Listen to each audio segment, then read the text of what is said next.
What do the movies Avengers Endgame and Casablanca have in common? How about Sunset Boulevard and Guardians of the Galaxy? Well, they're all products of a very well-oiled and efficient movie-making machine designed to produce films almost as if off a factory line.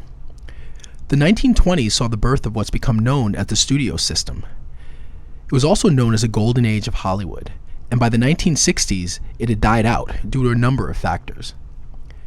If we fast forward a half a century, we find that since 2008, Marvel Studios, via Disney, has held a stranglehold over the movie industry and has become the catalyst for a modern version of that same studio system. While this system has produced some of the most financially successful movies of all time and is showing no signs of loosening its grip, Marvel may nonetheless face some of the same challenges that led to the fall of the original studio system. This week, on Ryan's Deepish Dives, we'll take a look at the rise of Marvel Studios and how it compares to the old Hollywood studio system, and look into whether or not it's at risk of suffering the same fate. To begin, we have to get some background on the Hollywood studio system, and for our purposes, let's start in 1914. 1914 is an important year because it's kind of where the US film industry begins its dominance. The beginning of World War I effectively killed off the European film industry, leaving a vacuum that the US studios were more than happy to fill. This, combined with the opening of the Panama Canal, allowed for easy distribution of American films and dominance in the film industry both domestically and internationally. By the 1920s, the US film industry consisted of what was called the Big Five and the Little Three. The Big Five consisted of Metro-Goldwyn-Mayer, otherwise known as MGM, Paramount Pictures, Warner Brothers Pictures, 20th Century Fox, and RKO Radio Pictures, while the Little Three consisted of Universal Pictures, Columbia Pictures, and United Artists. The main difference between the Big Five and the Little Three was that the Big Five controlled nearly all aspects of the filmmaking process, as they controlled production, distribution, and exhibition of their movies. They did this by owning a significant number of movie theaters throughout the country. The Little Three, on the other hand, controlled production and distribution. However, they did not have control over exhibition. At the same time, the few theaters that were independent were subject to block booking, which meant that in order to play a studio's major feature, they would also have to run the company's B-movies, newsreels, and other smaller films.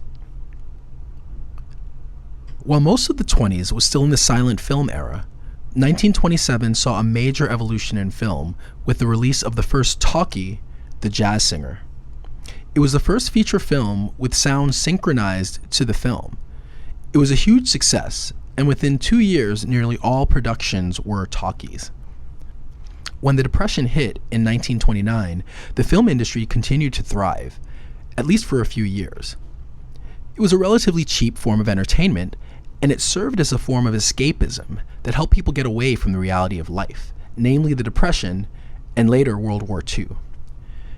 1933 saw another major change in the industry as a Catholic organization known as the Legion of Decency started arranging boycotts of movies that they deemed indecent.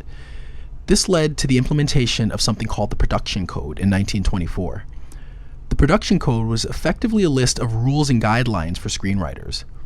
It was a list of do's and don'ts and maybe think twice about. For example, there should be no scenes of passion, sex, deviance, or drug addiction. It needed to uphold the sanctity of marriage, but there should be no intimacy between partners. Violence could only be used if it was a central part of the plot. All films needed a production code seal in order to be released in the US. The production code operated as a blueprint for screenwriters, and what made it interesting was that writers then had to figure out ways to cleverly write around the code. It led to plenty of innuendo, implied sex and violence, and some would argue more nuance and depth to characters and scenes. By the late 30s, the Depression had finally hit the film industry financially, and after a bailout from Wall Street and the government, MGM released The Wizard of Oz. While The Wizard of Oz was a critical success, it wasn't a massive hit, at least not initially, but it did serve to lay the groundwork for things to come. First, it was the first major motion picture in color. Second, It was a massive production with a large budget, and finally, it was an adaptation of a children's book, which helped usher in an era where Hollywood would lean on literary adaptations. At this point, we should talk about how the major studios operated. The studios operated in what was termed a vertical integration scheme. It was a hierarchical power structure in which studio executives controlled all aspects of the production. As Jennifer E. Langdon says, quote, "Within the studio executives, whether in New York or Hollywood, operated as a block, wielding an almost autocratic power over the process of filmmaking. Though ultimate authority rested with the, quote, money men in the New York offices, the studios in Hollywood were dominated by powerful production heads who wielded enormous authority over the daily running of the studio," end quote. Everyone from screenwriters to directors to crew were all salaried workers and contracted to work at an individual studio. The result of all this was kind of an industrialized factory-like system of movie making. Profit and entertainment were valued far more than auteurism or social content. While many movies were cookie cutter, several classics still emerged from this era. Movies like Citizen Kane, Casablanca, and It's a Wonderful Life come to mind, though these movies seem to have succeeded in spite of the system that was in place. As Ronnie Regev put it, quote, "The only exception occurred during the actual shooting of the picture. When the cameras were rolling, executives took a step back and maintained a looser form of management, an anomaly whose rationale arose from the structural function of film directing. Even within the standardized frenzy, directors, though under supervision, managed to maintain some original autonomy," end quote. And as a result, we'd get the occasional masterpiece. Because of this process, studios developed their own style. MGM became known for musicals, and Universal was famous for their B movies and their monster movies. Another important aspect of the studio system was its implementation of the star system. Under the star system, the studios would take promising young actors and actresses and carefully cultivate an image for them. Often, they'd be created out of whole cloth, including a brand new name. The image was meant to blur the lines of fantasy and reality, and often their public persona was meant to match what was seen on the screen. The studio would control all aspects of their life, up to and including who they were to marry in some instances. Actors like Cary Grant, Joan Crawford, and Marilyn Monroe are all examples of the star system. The stars were also signed to long-term and extremely one-sided contracts that would bind them to a studio for extended periods of time. The studios did this to take advantage of celebrity worship. The stars would get top billing, and people would flock to see them, and the studio maintained all the control. There were a number of things that led to the demise of the studio system, the biggest of which was the 1948 Supreme Court ruling in the U.S. versus Paramount. The court found that Paramount violated antitrust laws by controlling production, distribution, and exhibition. As a result, the big studios were forced to sell their theater holdings and end the practice of block booking. While this was the biggest blow, there were several other things that contributed to the demise of the studio system. Over time, the labor movement empowered workers and allowed them to fight for better conditions. According to Jennifer Langdon, quote, "The industrial structure that produced the phenomenal success and international hegemony of American movies also stringently divided film workers by craft and class and separated them from the studio heads. The hierarchies of the studio system thus created an us and them mentality that ultimately enabled a broad-based solidarity among film workers, an imagined community of cultural workers," end quote. Over time, we saw the introduction of unions. The Screen Actors Guild and the Directors Guild of America come to mind. Major stars would also take the studios to court over their contract and win. By the mid-50s, the production code had already been dissolved. In addition to this, appetites just started to change. Theater actors like Marlon Brando and James Dean brought method acting to the screen, and there was a renewed focus on character work. And then in the mid-60s, a slate of young directors were just given more creative control with minimal censorship. With all of this pressure, the rise of television proved to be the final nail in the coffin of the studio system. And by the 1960s, the studio system was dead and buried. This brings us to Marvel. Marvel's been around in some iteration since 1939, and is home to characters like Spider-Man, the X-Men, and the Incredible Hulk. By the mid-90s, Marvel had sold the movie rights to its most popular characters for pennies on the dollar. For some context, 2002 Spider-Man made $1.2 billion, of which Marvel only made $62 million. 1998's Blade made $131 million, of which Marvel only made $25,000. By the late 90s, Marvel made the decision to focus on making movies based only on characters which they own the rights to. And since Marvel only owned the rights to films of their second-tier characters, they decided to start with Iron Man, since they thought he would likely make a little bit extra money in toy sales. In a strange turn of events, Robert Downey Jr., who to that point had been embroiled in one scandal after another, was chosen to play the lead character, Tony Stark.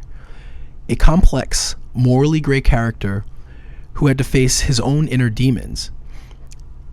It would prove to be a match made in heaven and a funhouse mirror version of the star system. In 2007, Kevin Feige was named president of production for Marvel Studios. Feige wanted to do something that had never been done before. He wanted to create a vast interconnected universe that would span several movies and TV shows. The seeds for the Marvel Cinematic Universe, or MCU, would be planted at the end of Iron Man thanks to a cameo from Samuel L. Jackson. Iron Man was released in 2008 and was a critical and commercial success, making $585 million worldwide. This was the birth of the cinematic universe, and the rest is history. Marvel has dominated the film industry ever since. By the end of 2022, there have been 30 MCU movies grossing over $25 billion. How did Marvel achieve this? Well, there are a few reasons, and we'll start to see how Marvel compares to the studio system. First and foremost is Kevin Feige. It starts and ends with him. He has a hand in all aspects of production and is able to make sure that the stories are all aligned and moving towards the same uniform vision. The second thing is that Marvel tends to have a format or a formula. Marvel screenwriters Stephen McFeely and Christopher Marcus explain that most movies have a major Act 1 turning point. Act 2 has 2 pinches, which are places where the movie makes major turns. And then Act 3 is, as they quote, whatever it's going to be, which I translate as a giant CGI mess. The movies contain a mixture of comedy, drama, and tons of action. The formula has been repeated ad nauseum and has proven to be successful. What's interesting here is that while there are restraints, the movies can still feel wildly different and genre hop as needed. As Frank Pallotta said, quote, "That has been evident throughout Marvel's run of successful movies over the past 10 years. 2014's Captain America: The Winter Soldier isn't a superhero movie. It's 3 Days of the Condor with a superhero in it. 2015's Ant-Man isn't a superhero movie. It's a heist film with a superhero in it. 2016's Captain America: Civil War isn't a superhero movie. It's Kramer versus Kramer, but recast with Iron Man and Captain America in place of Dustin Hoffman and Meryl Streep." End quote. Another incredibly important innovation by Marvel is how they've streamlined the process through pre-visualization, or previs. Filmmakers use previs to digitally map out entire scenes. It's got to the point that more than 2/3 of every movie is rendered digitally before a single frame is shot. Previs is done by a third-party company, and sometimes it's done before the director is even involved. The benefit of this is that studios can work through action scenes, camera angles, and complicated effects digitally, saving a lot of time and production budget. It's so comprehensive that when director Lucera Martel was offered to direct Black Widow, the studio said not to worry about action scenes. She turned it down, and while in some ways it may seem like this would take away from the director's control of the product, in some ways it's enhanced creativity. Because Marvel is confident in their ability to manage the action, they don't need to hire action directors. And early on, Marvel Studios focused on hiring smaller auteur directors instead. This allows them to work within a system while adding their own touch, leading to movies that are familiar but unique and stand on their own. Another important aspect of the Marvel system is how they choose their actors. Marvel tends to go with lesser-known actors to lead their movies, adding major stars often as side characters. They sign their actors to long-term deals, often 7 movies at a time. From their perspective, the character is far more important than the actor, and that's proven to be true. The characters make the star under the Marvel system, not the other way around.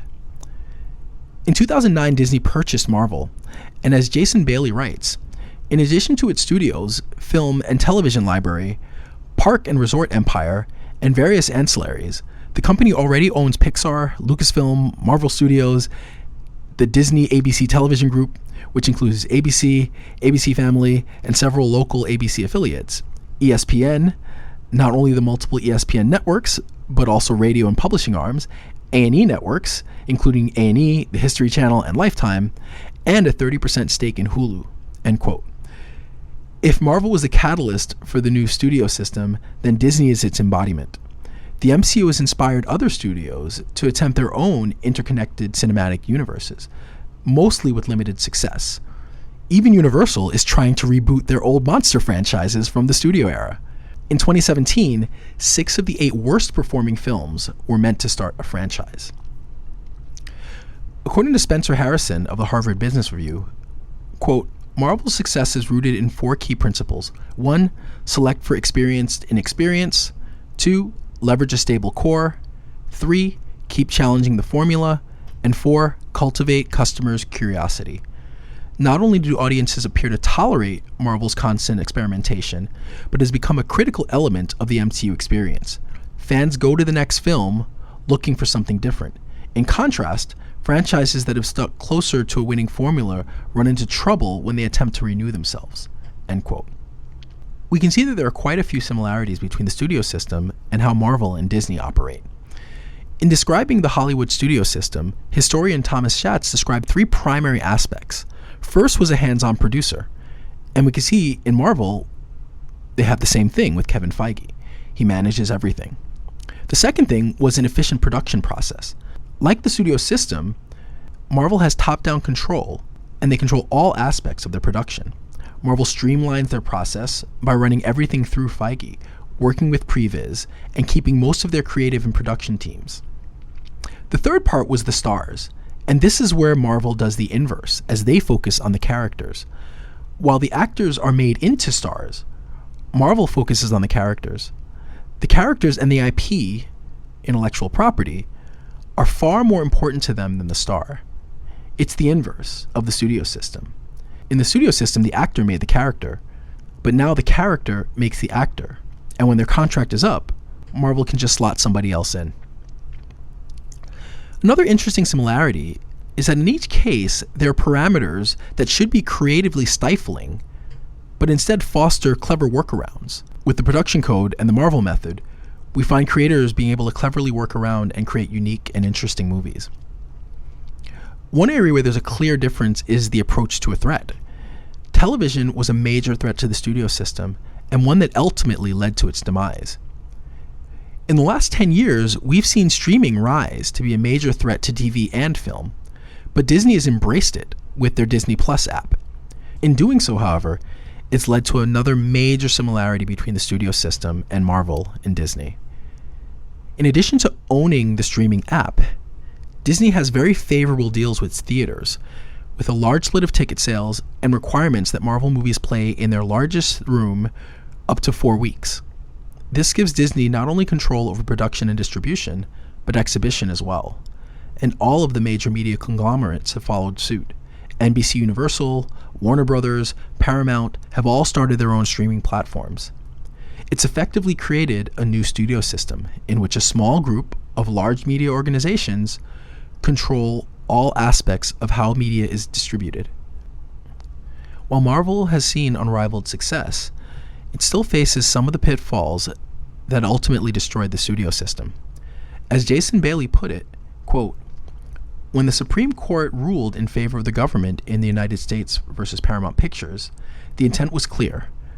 The dissemination of information and entertainment should not be solely controlled by a handful of corporate entities, and those entities should not hold undue sway over the distribution and exhibition of their products. The court held that the business model of the major studios violated antitrust laws. If it was a calculated scheme to gain control over an appreciable segment of the market and to restrain or suppress competition, rather than an expansion to meet legitimate business needs, end quote. And yet here we are again. Disney is dangerously close to violating antitrust laws. At the moment, I'm not sure that there's a public and especially the political will to fight this system, though I could see it on the horizon. The labor movement played a role in the fall of the studio system, and it's possible that our growing labor movement, combined with a growing sense that while the rich hoard their wealth, everyone else gets squeezed dry, maybe one day will take aim at the business practices of these large media organizations. The other potential pitfall has to do with the content and what the public wants. The golden age of Hollywood happened to coincide with the golden age of comic books. This was partly due to the public's desire for escapism. As the public desired something more nuanced and realistic, we saw a decline in both. Could another paradigm shift be on the horizon? Who knows? But if you were to tell the 12-year-old me that the most popular thing in the world would be something that I got made fun of as a kid, I wouldn't have believed you. So I guess anything's possible. Thanks for listening to this episode of Ryan's Deep-ish Dives.